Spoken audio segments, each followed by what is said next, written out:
पिछले 3 दिनों से आम आदमी पार्टी की नेता आतिशी अनशन पे बैठी हुई हैं। आरोप है कि हरियाणा की तरफ से पानी नहीं छोड़ा जा रहा, जिसकी वजह से दिल्ली की जनता को प्यासा मरना पड़ रहा है। इस पर ज़्यादा बातचीत करने के लिए हमारे साथ दिल्ली भाजपा के अध्यक्ष वीरेंद्र सचदेवा जी हैं।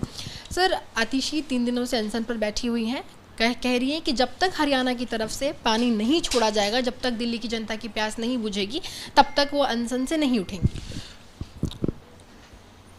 जिसे आप अनशन बता रही हैं या आतिशी अनशन बता रही हैं, वो एक राजनीतिक ड्रामा है और 2 घंटे के लिए वो मीडिया के सामने आती हैं और उसके बाद वो लापता हो जाती हैं और फिर भी उसे अनशन कहती हैं, तो हम सुन लेते हैं। दिल्ली में पानी की कमी आम आदमी पार्टी सरकार के भ्रष्टाचार का कारण है। अगर पानी की चोरी, पानी की कालाबाजारी और टैंकर माफिया पे नकेल कस दी गई होती तो शायद दिल्ली को ये दिन नहीं देखने पड़ते। लेकिन अभी भी मैं आपके माध्यम से उनको एक सलाह देना चाहता हूँ। इस समय आवश्यकता यह है कि दिल्ली की पूरी सरकार, सभी अधिकारी दिल्ली की सड़कों पर उतरें और जहाँ जहाँ पानी की लीकेज है उसे ठीक करने का प्रयास करें और जहाँ जहाँ टैंकर से पानी जा रहा है, जहाँ जहाँ लोगों में लूट मची है पानी की, उसको दुरुस्त करने का काम करें सभी एजेंसीज मिलकर। लेकिन ये सभी विधायक, सभी मंत्री लापता हैं। जनता के बीच में जाने की किसी की ज़रूरत नहीं है, क्योंकि 10 साल में इन्होंने काम नहीं किया है। और जब जनता इनसे सवाल पूछने इनके सो कॉल्ड अनशन पर आती है तो ये उससे मारपीट करते हैं, उन्हें भगाने का काम करते हैं, उन्हें भाजपा का एजेंट बताते हैं। कुछ सिस्टम बचा नहीं है, ये सिर्फ एक ही काम को अच्छे से करना जानते हैं, वो है भ्रष्टाचार, भ्रष्टाचार और भ्रष्टाचार। सौरभ भारद्वाज ने कहा है कि एलजी के साथ जो मीटिंग हुई, उसके जो तमाम दस्तावेज है, जो बातें हैं, उसको एलजी को सार्वजनिक तौर पर सामने लाना चाहिए। इस पर क्या कहेंगे आप? तो सौरभ भारद्वाज को वो सारे दस्तावेज भी सामने लाना चाहिए कि कैसे दिल्ली का जल बोर्ड 600 करोड़ के फायदे से 73,000 करोड़ के घाटे पर आ गया। ये भी तो उसके वाइस चेयरमैन थे।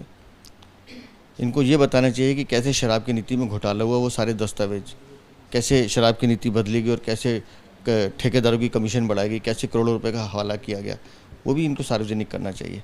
सौरभ भारद्वाज ज्ञानी आदमी हैं, हर विषय पे ज्ञान देते हैं। आज दिल्ली में हीट वेव से 238वीं मृत्यु बताई गई है सरकारी आंकड़ों के हिसाब से। अनौपचारिक आंकड़ा 300 से ज़्यादा का है। ये दिल्ली के स्वास्थ्य मंत्री हैं, एक शब्द हीट वेव पे नहीं बोलेंगे। कहाँ है इनका दिल्ली सरकार का बड़ा हेल्थ मॉडल? कहाँ इनके वो मोहल्ला क्लिनिक जो हीट वेव से बचाने में काम नहीं कर रहे? कुछ है ही नहीं। मूल विषयों से भागना, अनर्गल आरोप लगाना और झूठ बोलना, और पूरी की पूरी आम आदमी पार्टी एक ही खेल में व्यस्त है, जेल, बेल और भ्रष्टाचार का खेल। आतिशी का मेडिकल टेस्ट हुआ, उसके बाद ये पाया गया कि उनका शुगर और बीपी जो है वो लो है अनशन के बाद। क्या कहेंगे इस पर? तो मैं चाहूँगा कि अपने स्वास्थ्य का ध्यान रखें। मैं उनके शीघ्र स्वस्थ होने की शुभकामना भी करता हूँ। इसलिए कहता हूँ कि इस नौटंकी को बंद करें, स्वास्थ्य लाभ लें और दिल्ली की सेवा करें।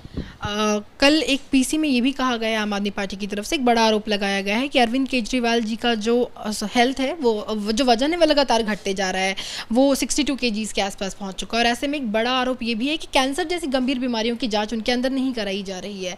पहले भी इस तरीके के आरोप आम आदमी पार्टी की तरफ से लगाए जा रहे थे कि अंदर में उनको मारने की कोशिश की जा रही है। इस पर क्या कुछ कहेंगे आप? अनर्गल आरोप है। तो ये ऐसी ख्याली बातें सिर्फ फिल्मों में दिखाई देती हैं। और जहाँ तक उनके वजन की बात है, राजनीतिक वजन उनका ज़रूर कम हुआ है, वो दिल्ली की जनता ने स्पष्ट करके भेजा है। और वहाँ एक मेडिकल बोर्ड होता है जो सारी चीज़ों की चिंता करता है। मुझे लगता है हम बाहर बैठे लोगों को उस पर बहुत ज़्यादा ध्यान देने की ज़रूरत नहीं है। सर, आखिरी सवाल, जिस तरीके से आम आदमी पार्टी अभी अनशन में बैठा हुआ है और तमाम आरोप भाजपा की तरफ, भाजपा पे और हरियाणा सरकार पे लगाए जा रहे हैं, ऐसे में दिल्ली की जनता जो वाकई प्यासी है, तमाम दिक्कतें हैं, उनको अब इसका क्या समाधान मिलेगा? मैं अब फिर एक बार आपसे कह रहा हूँ, पहले भी मैंने कहा था, इस पानी के संकट का 15 दिन में हल निकल सकता है अगर आपके पास काम करने की नीयत हो, आपके पास ज़ील हो, ज़िद हो कि मेरे को ये ठीक करना है। पिछले 15 दिन से जितने लीकेज के वीडियोस आ रहे हैं, एक भी इनका मंत्री अधिकारी दिखाई नहीं दिया उसको ठीक करता हुआ, जबकि उनको ठीक करके उसको दुरुस्त करना चाहिए था। पानी को बचाया जाना चाहिए था। पानी की चोरी, पानी की कालाबाजारी और टैंकर माफिया पे कंट्रोल कर लें, पानी की समस्या समाधान हो जाएगी। मैं अभी भी कहता हूँ, छोड़ दें जल बोर्ड, 15 दिन के लिए छोड़ दें। हम इनको करके दिखा देंगे 15 दिन में पानी की समस्या कैसे ठीक होती है। नियत नहीं है, क्योंकि चोरी, भ्रष्टाचार ने इनको पूरी तरह से जंग लगा दिया इस पूरे सिस्टम को, जिसको बदलना बहुत ज़रूरी है। बहुत बहुत शुक्रिया। तो आपने सुना दिल्ली भाजपा अध्यक्ष वीरेंद्र सचदेवा को तमाम आरोप आम आदमी पार्टी की तरफ लगा रहे हैं और साफ तौर पे ये भी कहा कि 15 दिनों के लिए अगर आम आदमी पार्टी जल बोर्ड छोड़ दे तो तमाम दिल्ली की जनता को जो दिक्कतें हैं पानी को लेकर, उसका समाधान हो जाएगा। कैमरा पर्सन रवीश पांडे के साथ मैं मेघा उपाध्याय, एबीपी न्यूज़, दिल्ली।